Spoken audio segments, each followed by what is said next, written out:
Let's understand why marriage first of all. As individual human beings, either as a man or a woman, you have certain needs.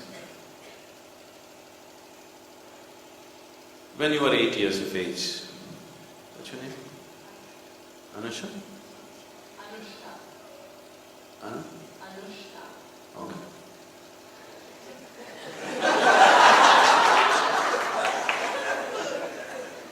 If you are going to get married, we'll cut the name into half, we'll make you Anu. Because where will you get a Sanskrit scholar to marry you?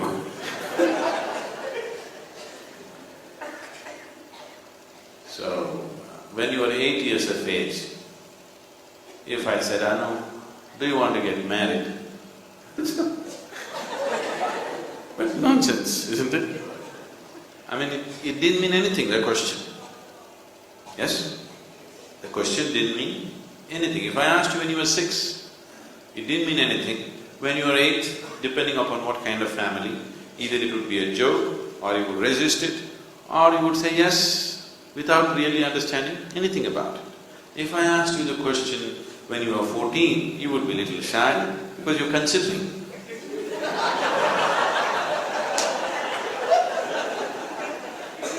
Because the body has started growing in a certain way, hormones have started infecting the intelligence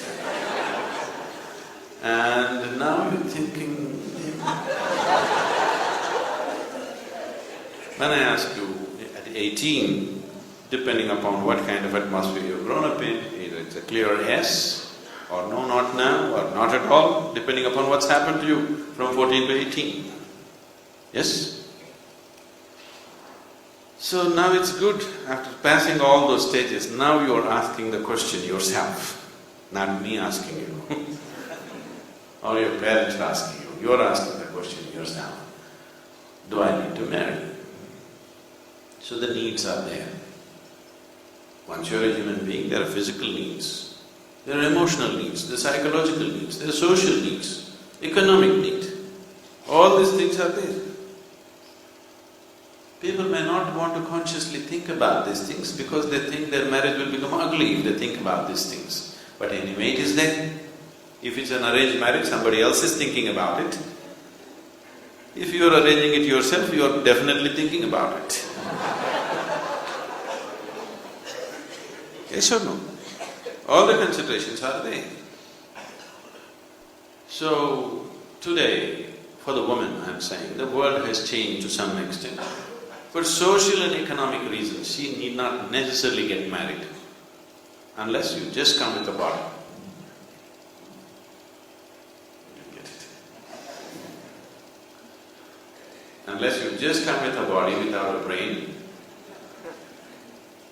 For social and economic reasons, a woman need not marry anymore, she has a choice.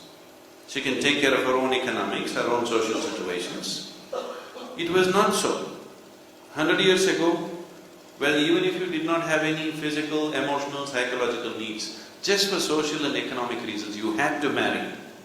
Yes? But not anymore so. That's a little bit of freedom. At least 2 reasons why you are getting married are out. Now you have to consider the other 3. Psychologically, do you need a companion in your life? Do you need emotional companionship? Your physical needs, how strong are they? You must look at it as an individual. It is not a social prescription, everybody get married, everybody don't get married. It's not going to work. As an individual, how strong are these needs? Is this a passing need that you can easily go beyond? If it's a passing need, don't get married, I'm telling you. Because it is not worth getting tied up. Because with tying up, it will not just be 2 people, it becomes 4, 6 sometimes.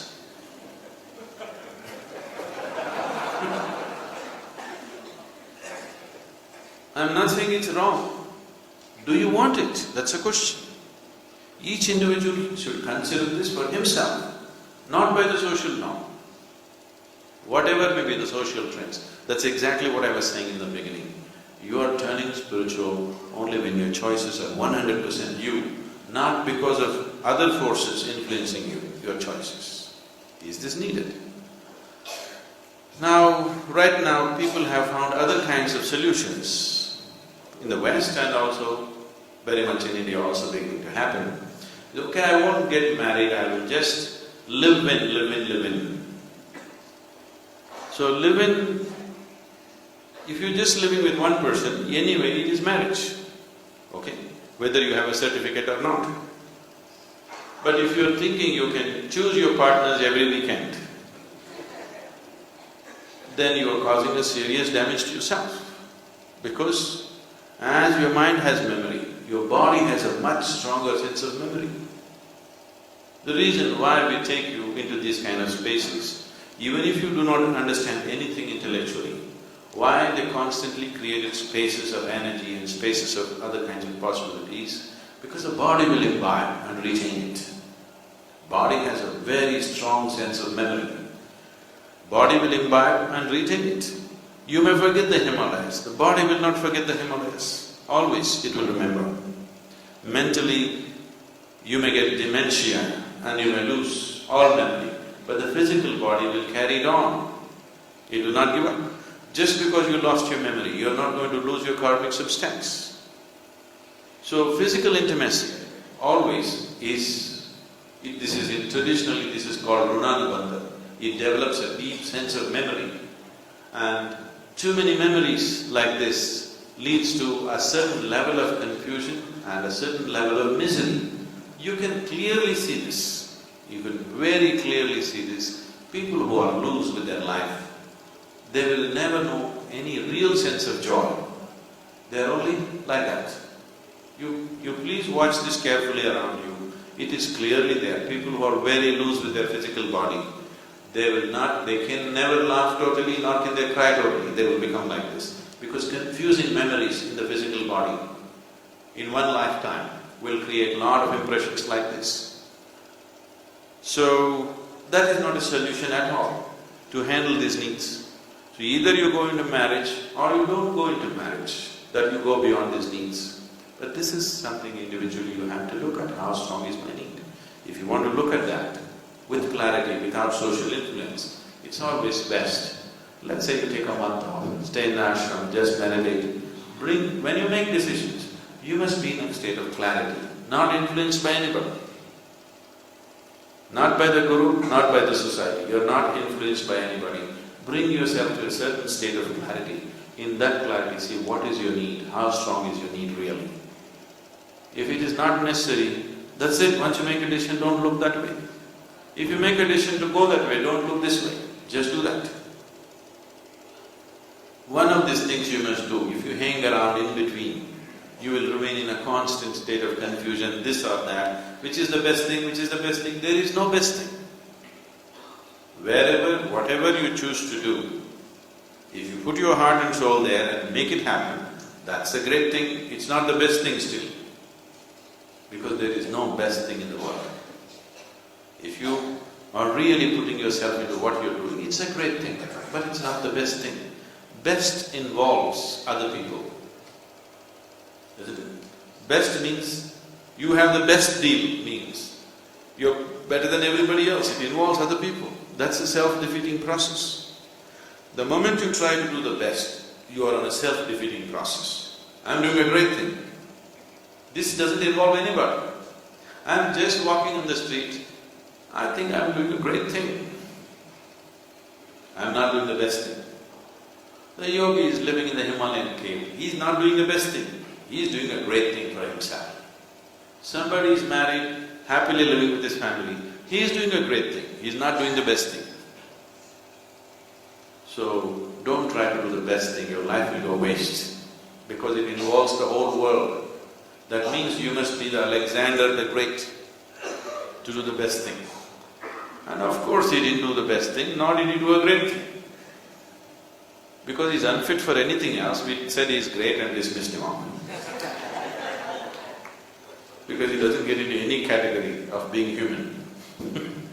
Really. So, this is something that you bring a certain space of clarity into you and make your decisions. Once you make a decision, there should be no looking, because nischala tatvam jivana mukti. Whatever you do, You just sweep the floor with total involvement. Every day you sweep the floor, you will get enlightened. I'm not joking. That's all it takes. But the problem is the man who is sweeping the floor wants to become something else. That something else wants to sweep the floor. That something else wants to do something else. This something else wants to do something else. Nobody is doing what they're doing with absolute involvement. That's the whole problem. Whatever you're doing, if you do it with absolute total involvement, if there is a nischala tattva, that you're on means you're on, just that. That's what the driving does to you on Himalayan roads. That's what trekking also, mountaineering does to you. Now when you're doing that, you can't be doing something else. If you do something else, that's the last thing you will do. Really. If you're keeping your vehicle really fast on this vehicle, that's the only thing you're doing. You try to do something else, that will be the last thing you do. So, live your life like that, whatever you're doing, that's all you're doing. Absolutely. If you have that nischala tattva, whatever you do, it's fine. But every day shifting. People who are married for 15 years, now they're thinking, maybe I should have taken brahmacharya. People who have been brahmacharis for 10 years, now they're thinking, maybe I should have gotten married. This is an endless waste of life.